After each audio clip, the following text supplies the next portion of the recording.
Okay, I can't lie, Look, I love music from all over, I love so many different kinds of music, so I'm just gonna kind of like probably reference so many different genres, so please don't be surprised.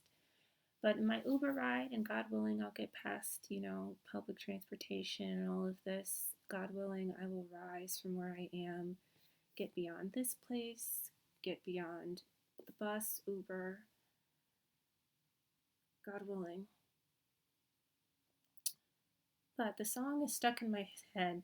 That song was playing on the radio. If the world is up and I wanna get next to you. I really like that version of Bruno Mars. I always liked the pop version of Bruno Mars.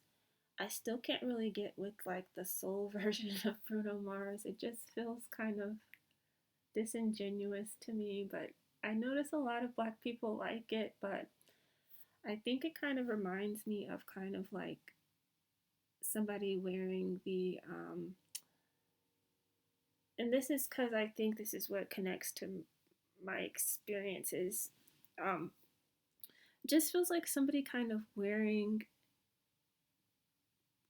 I have to say this carefully, but like kind of parroting kind of like the more some of the things that can also include the negative aspects that have been harmful and it reminds me for some reason I sometimes think of like abusive black women like this happened in this time period with the song.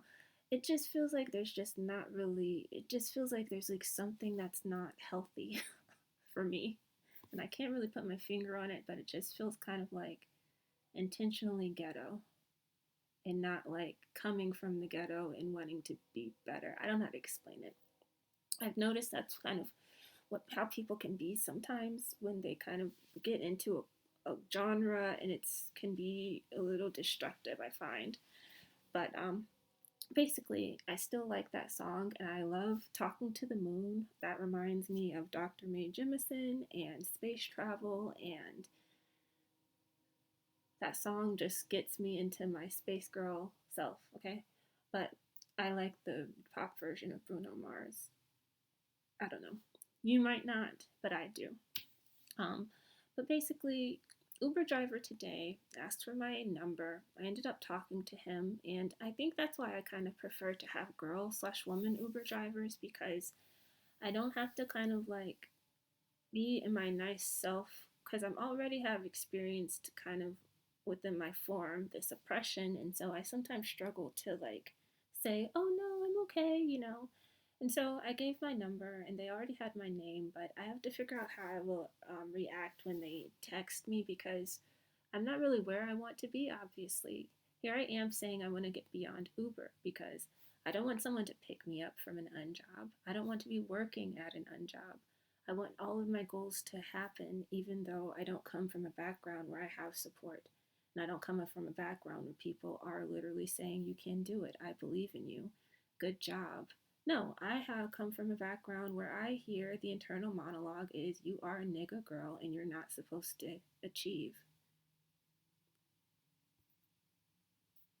Even that if that hasn't really been the case, that just somehow feels like still a messaging that in many spaces, not everything,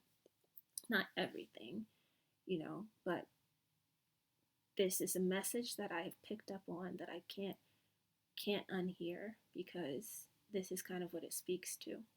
So, with that said, I said something when I was talking a little bit earlier today, and I said something about like the differences between Africans and African Americans is my feeling.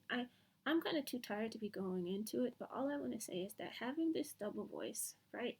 Because I'll have the voice of a group that's been colonized, and I'll have the voice of a group that's been enslaved, and I'll have the voice of a group that has, in a sense, allowed for the enslavement, or not even in a sense, directly resulted in the selling, directly sold our own to Europeans, right? So there is a guilt I have where if this isn't healed, that actually can open me up to people who can take advantage of this that I feel, or this hurt that I feel, and knowing that this is how things played out, and having to look at my ancestry and see, what role, my Nigerian ancestors played in all of this, and look at the history of my African American ancestry. And meanwhile, know that I'm articulating something that hasn't really ever really been articulated on either side, because I have no real connection to anyone. So, like I said, someone like me is invisible, is a scapegoat, doesn't have a voice, and is just a nigga girl. So, why does she even matter?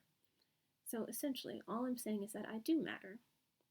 And these videos are just to affirm that, and affirm the fact that me, my siblings matter, our family line matters, and God willing, this can be healed. And so, what that brought up for me earlier today was that this voice is very interesting, because it's two different voices, but at the same time, at some point, these different voices will converge. I think what happened today is I experienced something, the thoughts that I had, and speaking about an experience, the different conversations that can come up now that these voices are starting to converge, or even when they exist on their own, kind of feels like a Venn diagram, but not really, because it's not that it shares, not that it just shares two different things, it's that it creates a whole new voice altogether with all of the givens. So, anyway, that's all I want to say. I guess that's it. I want to say good night to you, and I guess we'll talk again soon.